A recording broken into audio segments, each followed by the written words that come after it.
ang kaligayahan habang naninirahan sa lupain ibigay ko sa ninuno niyong si Jacob. Mangyayari ito sapagkat akong si Yahweh ang nagsabi. Salamat po sa itaran niyo. Ay ikaw ay mamasdan, makalimit ka, sa iyo ay umisan. Loobin mo ang buhay ko'y maging banal mong tahanan. Luklukan ang iyong wagas na masintay. Daluyan ang walang hanggang mga paborit pagsama. Magaling ka, O Diyos, ngayon at kailanman. Sunurin gusto sa'yo, pagpapalas ko sumamo. Maging naparating na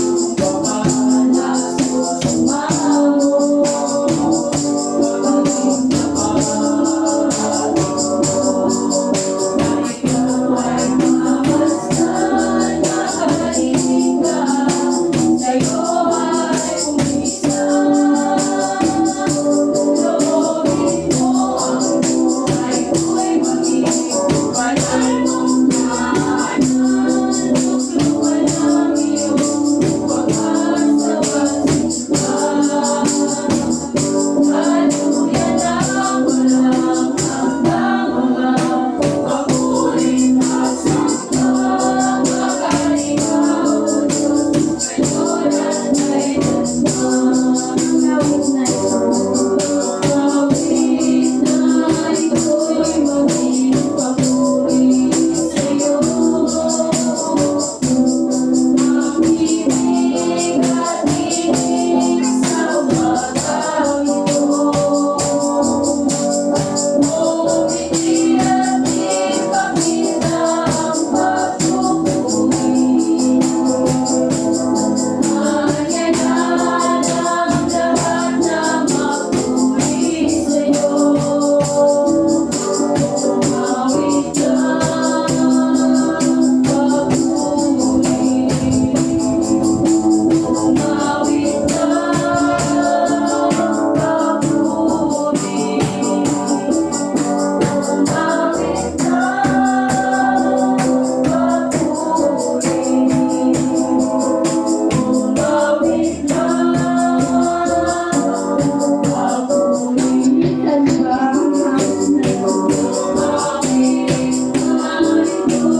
sa umagang ito.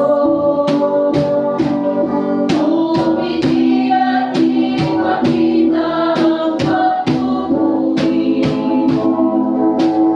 Mayayanan ang lahat na magpuri sa'yo.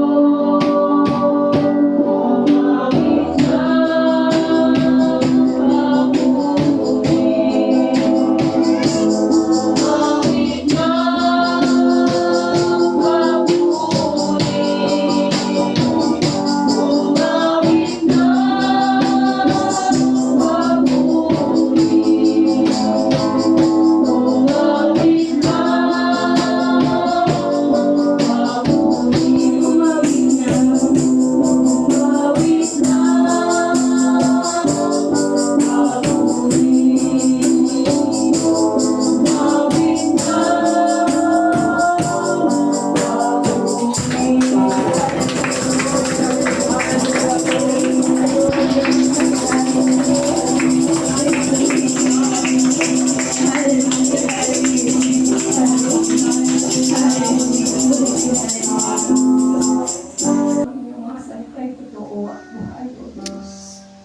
Salamat sa kalakasan sa inyong buhay na hindi namin matatawaran sa pinagkakasudusan. Kayo nga po ang Diyos na walang kabuluhan. Salamat sa kapatakan ninyo. Diyos amin sa oras na ito.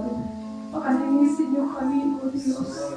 Maging dapatin niyo kami na sumamba at magpuri sa inyo. Pagkat kayong haring darating sa aming mga buhay. Kaya nga po, Panginoon, ang inyong mga anak ay nilulog ko sa inyo sa umagang ito. Mula po sa iyo, O Diyos. Mula sa Kanya, ibigay mo siya ng gusto rin namin. Maliban sa iyo. Kaya nga po ang inyong kalakasan, kagalakan sa pagpupuri, pagkaloob mo sa Kanya. At mula sa Kanya, Panginoon, ay maging kaligayahan namin ang magpuri at magpasalamat sa inyo, O Diyos. Salamat sa inyo, O Diyos, maging Panginoon ang mga kabataan na inyong itatayo. Patuloy kayong gumamit, Panginoon, ng mga kabataan upang magbigay sa iyo ng parangal at pagpupuri. Maging ang inyong anak na itatayo sa inyong mensahe, Panginoon. Salamat, Panginoon, at kayo po ang magpupuspo sa kanyang buhay, O Diyos. Alam mo, Panginoon, kung ano ang kanyang buhay, Panginoon. Kaya nga po, Panginoon, maraming salamat, Panginoon. Itatayo mo siya mightily, O Diyos. Salamat po sa inyo. Salamat sa inyong anak na gagamitin sa umagang ito, Panginoon. Alam po namin ang lahat ng bagay, itinalaga mo para sa inyong kaluwalhatian. Salamat po sa inyo, maging sa pagbibigay. Magkabigay kami ng may kagalakan, kasiyahan sa inyong harapan, O Diyos, buhay. At italaga namin ang buhay sa inyo sa pagpupuri sa umagang ito. Maibigay namin yung pinakamabuti, Panginoon, na pagpupuri. Salamat po sa inyo. Ang inyong banal na Espiritu Santo ang inaanyahan namin sa aming kalagitnaan. Sa pangalan mo, Panginoong Hesus, inaangkin namin ang tagumpay at pasasalamat sa inyo, O Diyos. Mula sa unahan hanggang Bansa, si Yahweh ay papurihan, paglingkuran siyang pusa. Lumapit sa presensya niya at umawit na may tuwa. O si Yahweh ay ating Diyos, ito'y dapat na malaman. Tayo'y Kanya, Kanyang lahat, tayong lahat na nilalang. Lahat tayo'y bayan niya, kabilang sa Kanyang kawan. Pumasok sa Kanyang templo na ang puso'y nagdiriwang, umaawit, nagpupuri sa loob ng dakong banal. Purihin ang ngalan niya at siya'y pasalamatan. Napakabuti ni Yahweh, pag-ibig niya'y walang hanggan. Pag-ibig niya ay tunay, laging tapat kailanman. Tayo po ba'y handa na umawi para sa ating Diyos na buhay? Kung ganun po ay, awitin po natin ang pupurihin ka ng aming mga awit.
gumawa.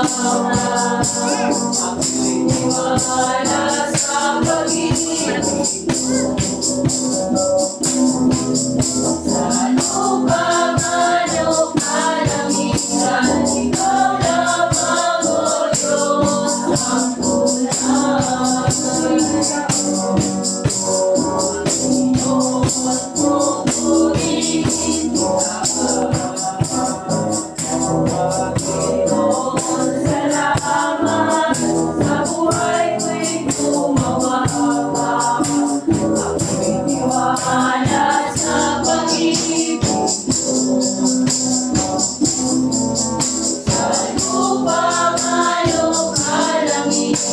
Ikaw lamang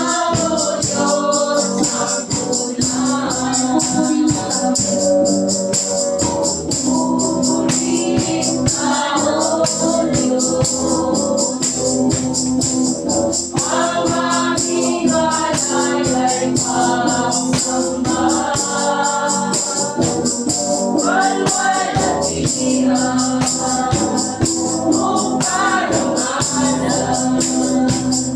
ang kapangyarihan mo'y walang katulad. Ikaw ang tunay na Diyos, ika'y walang katulad. Ika'y nag-iisa, ikaw lamang, wala nang iba. Sa'yo ang aming awit, dinggin ang aming tinig, isisigaw sa buong mundo. Ikaw ang tunay na Diyos, ika'y walang katulad. Ika'y nag-iisa, ikaw lamang, wala nang iba. Sa'yo ang aming awit, dinggin ang aming tinig, isisigaw sa buong mundo.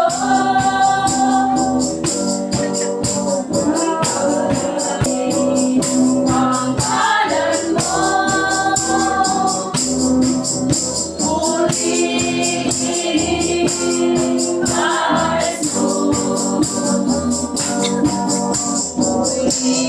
Jesus. Purihin ang ngalan mo,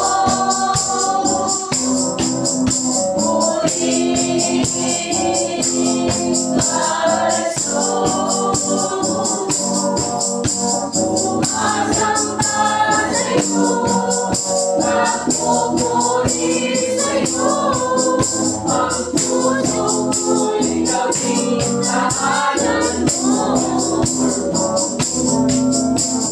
Iaalay sa'yo, inialahan sa'yo, purihin ka,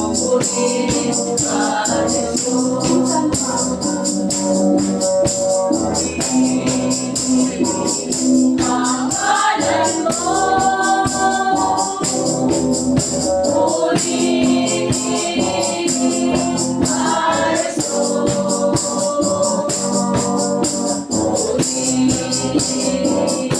Ang ngalan mo, purihin ka, Jesus.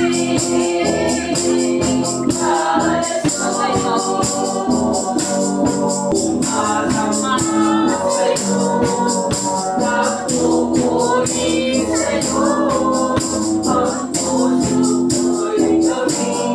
ngalan mo,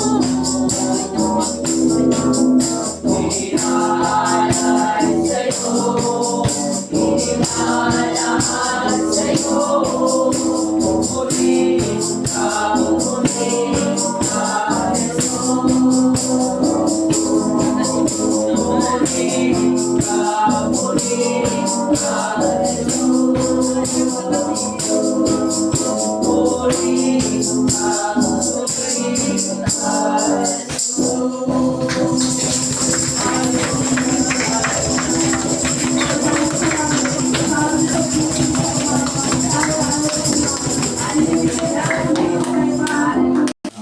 Pinagpapasalamat at po sa Panginoon at nakasimba na naman. Sa isang linggo po na nandun yung kalakasan na nagkakalob ng Panginoon, higit na yung buhay na nagagamit niya sa kanyang upasan. Kaya ako niya patuloy na nagpupoy, maging ang mga nakasilip namin, ingatan at napapala ng Panginoon. Tunay na talagang malapit na ang Panginoon, kaya tayo po ay magpursige na maglingkod sa Panginoon at talagang kayo po ay talagang yung na nangyayari na kaya talagang nagpapakuan ako talaga na malapit na lumaki ang Panginoon kaya tayo po ay magpatong-tong. Ang utos po ng Diyos ay tayo po ay gumawa at nandun po yung biyaya ng Panginoon.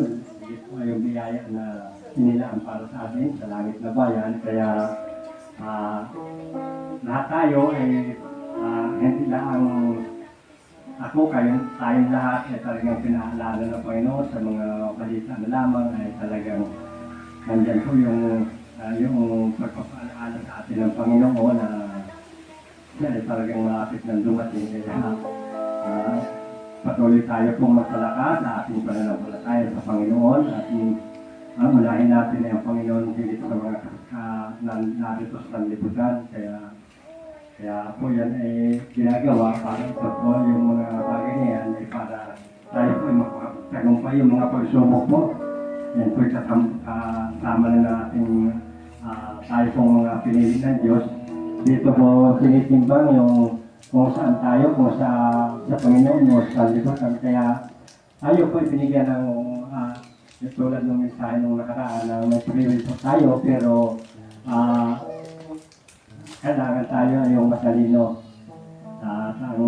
ang patuloy natin pong dahil po tayo mga pinili ng Diyos ay tayo po ay alam po may talino ang banal na Espiritu po ay nasa atin kaya ito po ay dapat na hayaan natin ang banal na Espiritu ang kumilo sa atin kaya maraming salamat po sa umagang ito sa kanila mo pong lahat ng papuri para pag-bless you.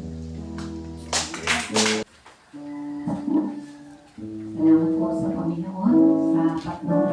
Lagi pong inupunok ng Panginoon yung mga pagpapala. Sabi ko nga niyo po, sa asawa ko ay kung wala yung biyaya ng Panginoon at yung isang araw nga niyo po ay tingnan ko po yung kamuti namin ay kala ko po yung walang laman. Ang dami po laman. Salamat sa Panginoon yung iba po at kauulan na mamatay po yung mga puno. Pero salamat sa Panginoon, sabi ko sabi nung isa, akala ko walang laman, pero ang dami po naman. Kaya nga po yung kapunuan ng Panginoon, yung kasapatan sa bawat araw ay naroon. Bagamat lagi po tayong kailangan laging tapat sa Panginoon, yun lang po naman. At sa bawat araw, yung kalakasan ay naroon din. Bagamat maraming mga katibong ng kaaway, pero sa bawat araw nandun din yung kanyang katugunan. Pagbuklas po natin ang ating mga salita niya, andun yung kalakasan, katugunan niya sa ating mga buhay. Kaya nga po, nahamon ko po kayo yung pagbabasa po natin sa bawat araw po ang Panginoon ay gumagawa sa bawat araw. Kaya nga po, yung kalakasan, hindi po natin matatawaran yung binibigay sa atin ng Panginoon, yung kanyang mga salita. Bagamat ang kaaway ay laging sumisingit, pero ang Diyos higit na nagtatagumpay sa ating mga buhay kasi nandito ang banal na Espiritu. Kaya salamat sa Panginoon, sa Diyos ko po ibinabalik ang papuri at pasasalamat. Bagamat marami ang wala, talagang napakarami po na wala, kaya pasensya na po ang bawat isa. Kailangan natin talaga ay magpursigi para sa pakikinig ng salita ng Diyos. Ako yung nagpapasalamat sa Panginoon kasi po, nalagi kami mag-asawa na baka naman kaya ako'y karming may nararamdaman, ay medyo nagakulang ako ng paggawa para sa Panginoon. At salamat sa Panginoon habang po'y humayo ako, kahit ako'y isa. At ang mga bata ay sumama sa akin ngayon, mami, kaya yung iba nag-uwian kasi medyo nagkaroon siguro ng problema. Pero salamat sa Panginoon na talagang kung ang kaaway talaga ay patuloy na tayo nililin lang, pero kailangan natin yung salita ng Diyos talaga na siyang magbibigay sa atin ng kalakasan at patuloy na pag-iingat ng Panginoon. Kaya ako'y nagpapasalamat sa Panginoon at meron po akong Nagulat po ako ngayong umaga dahil yung aking kaeskwela ay narito ko inaasahan na siya mapupunta dito. Salamat sa Panginoon at sabi ko nga ay ako'y laging parang medyo ako'y may pagkaunting panagiliin. Panagiliin. Sabi ko ay mapunta sa Maribago, sabi ko doon. Laging ang nag-speaker doon ay mga galing Maynila tapos yung mga miyembro ay medyo parang hindi pa nakukunting to, parang naano pa. Samantalang kami ay pag may mga okasyon na ako, ano man ay dito. At talagang medyo mayroon sabi ni Mabibe, ano ka na sabi sa akin. At talagang yung salita ng Diyos ay patuloy na nagiging kasapatan. Kaya po tayo naririto dahil sa salita ng Diyos, sa Panginoon. At yun ay kailangan natin. Kaya hindi po yung kapwa natin o ano pa man, kundi tayo po ay talagang tinatawag ng Panginoon para laging makinig na salita ng Diyos para hindi tayo malilang ng kaaway. Yung ating pananampalataya, yung ating pagtitiwala sa Panginoon ay huwag matiinag. Amen po ba? Kaya yun ang laging inaalok sa akin ng Panginoon. Kaya ako'y nagpapasalamat sa Panginoon sa kalakasan. Sabi ko nga ay kailangan ay naito ako ng Sabado kasi napakahirap din mag-prepare. Nung sa umaga ka nag-prepare, kailangan talaga ay Sabado pa lang ay naririto na. Kaya lang itong mga nakaraan talagang buwan, halos isang taon na nagkaroon ako ng problema at sa physical na katawan. At talagang napakahirap. Samantalang noon pa po ay nababanggit ko lang ngayon ko lang mababanggit na talagang simula nung ako ay makakilala sa Panginoon na 1982, simula sa aking mga anak hanggang sa sinambahan, sakripisyo ko yun nang ako makakilala sa Panginoon.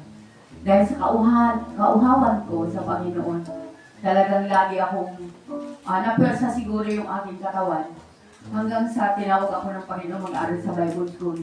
Pero noon ay talagang paganda yung katawan ko. Naging worker ako kay Pastor Paul ng nasa 12 taon. Hindi ko sinayang yung oras at taon na ako ay hindi gamitin ng Panginoon. At hanggang itong bandang huli na, nandito na ako sa inyong harapan na talagang kailangan ko na mayroong laging may kasama. Salamat sa Panginoon. At talagang nandyan pa rin kayo. Yung mga kabataan, wala sila rito, ay talagang nasa pag-aaral. At yung iba pa talaga ay may mga dahilan. Pero ako'y nagpapasalamat sa Panginoon, nagpapatuloy. At talagang kailangan nagpapatuloy tayo para sa Panginoon. Sa muli niyang pagbabalik, tayo ay handang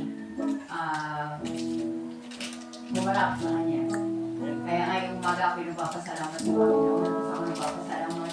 Si Sister Grace noon ay medyo kasama. Pagkamat sa Bible School noon ay medyo ako'y mahihayin. Nahihiya lagi ako na parang ayaw ko makipag-unggal sa mga parang ako nahihiya. Ano ba? Mahihayin.